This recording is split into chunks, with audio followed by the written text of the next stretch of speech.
Une autre forme d'interprétation.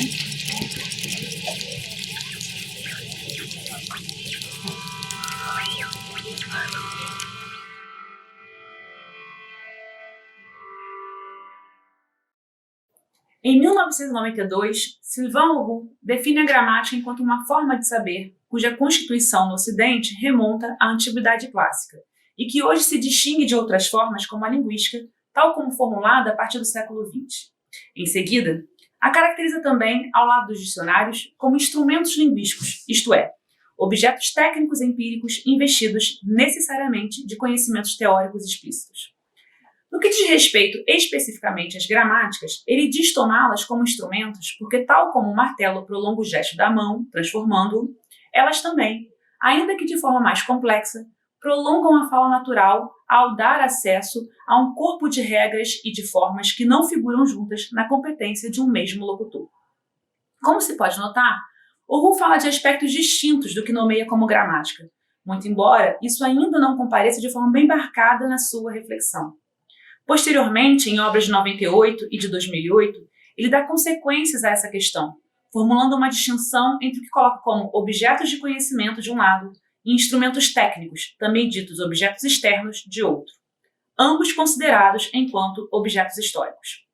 De acordo com o autor, no texto de 2008, no processo de representação do saber, os referentes construídos, isto é, os objetos de conhecimento ditos científicos, não são real, ainda que possam, para determinados sujeitos, e não necessariamente ou igualmente para todos, lhe equivaler, substituir. Essa não equivalência entre objetos de saber e o que designa como real se dá, a seu ver, a despeito de a realidade material das representações ser, de certo modo, atestada pelo que designa como externalidades cognitivas, as quais, inerentes ao domínio científico, levam a ultrapassar as capacidades individuais por meio de instrumentos técnicos e significantes. Trata-se, assim, de uma tomada de posição externalista, que já havia se feito significar de forma bastante potente na obra de 98, na qual a tese defendida em 92, do caráter empírico e técnico do saber metalinguístico, é reformulada com a proposta de constituição das bases do que nomeia como empirismo externalista ou externalismo. Tal reformulação se calca no pressuposto de que a inteligência é originalmente um artifício, cujas manifestações são dependentes de instrumentos externos, como livros, bibliotecas, calculadoras. Referentes aos estudos da linguagem, Auroux propõe o que formula como a hipótese dos instrumentos linguísticos. De acordo com essa hipótese, gramáticas e dicionários são tomados como instrumentos, não apenas empíricos, mas externos à competência linguística natural do falante. Ou seja, passa-se então a conceber que os instrumentos linguísticos, enquanto objetos empíricos, possibilitam a externalização de saberes metalinguísticos, que, por sua vez, são tomados como representações de conhecimentos de fenômenos linguísticos. Passa-se a considerar, ainda, que tais objetos empíricos, embora afetem o indivíduo, as suas capacidades individuais, são da ordem de uma coletividade, devendo o historiador estudar a sua construção progressiva, geração após geração, donde a sua consideração como objetos históricos. Eles se constituem historicamente e, a partir deles, é possível ao sujeito historiador construir uma certa história. Para isso, é preciso que, tomando tais objetos como apoio empírico, persiga a representação de um dado conhecimento produzida e transmitida a partir do lugar do cientista no curso do tempo, testando a sua estabilidade e permanência. Assim, é considerado como objeto histórico o conhecimento cuja existência, em sua representação, foi atestada pelo historiador em um movimento retrospectivo, em que busca estabelecer linhas causais. É, pois, a essa representação de um dado saber, produzida e reproduzida na longa duração, que Auroux designa como objeto de conhecimento.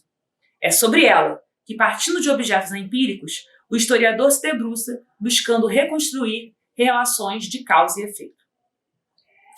Pensar gramáticas a partir de uma perspectiva discursiva envolve, porém, aproximar-se e distanciar-se da proposta de Auroux.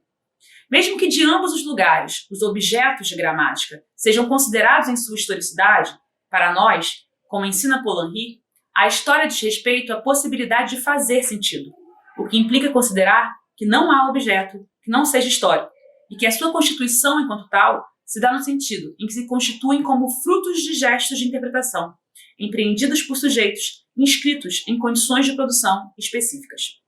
Desse modo, tendo em vista a heterogeneidade de saberes que constituem o que se nomeia como gramática e as suas diferentes formas de materialização, desde minha tese, na qual me dediquei à análise do discurso gramatical brasileiro, tenho proposto uma distinção entre a gramática, com inicial maiúscula e precedida de artigo,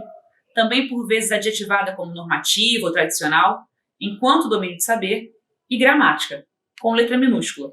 enquanto forma material. Enquanto domínio de saber, na esteira de Péchet, compreendo a gramática como uma formação discursiva, constitutivamente heterogênea, na qual se inscrevem diferentes formas de saberes linguísticos: a fonética, a fonologia, a morfologia, a sintaxe, e que, enquanto tal, distingue-se e se relaciona com outros domínios, como a linguística, a filologia, entre outros igualmente heterogêneos. Dizer que a gramática se constitui enquanto um domínio de saber significa tomá-la como um conjunto de dizeres que, determinados sócio-histórico e ideologicamente, se impõem, nesse caso, como a única memória possível para esse discurso. Já a gramática tem funcionamento polissêmico e nomeia a forma material na qual se inscrevem discursos sobre língua, linguagem e metalinguagem, dentre estes, aqueles que se filiam à gramática com G maiúsculo. Enquanto tal, uma vez que presentifica o imaginário de instrumentação, descrição e ou normatização do que se concebe como a língua, também é um produto de práticas discursivas, filiadas ao lugar do gramático normativo ou do gramático linguista, por exemplo. Há, assim, entre gramática forma material e a gramática domínio de saber, uma relação de dupla determinação, no sentido de que as gramáticas são determinadas pela gramática, mas dela também produzem efeitos, podendo fazer-se significar na memória oficial do discurso gramatical brasileiro. Para concluir, é importante frisar que a gramática, enquanto saber, como dito, não é homogênea. Os sentidos a que elas se filiam são historicamente constituídos, se significam em relação a outros sentidos com os quais disputam espaço na forma material da gramática, cabendo ao analista historiador buscar compreender o processo de naturalização de determinados sentidos em detrimento de outros.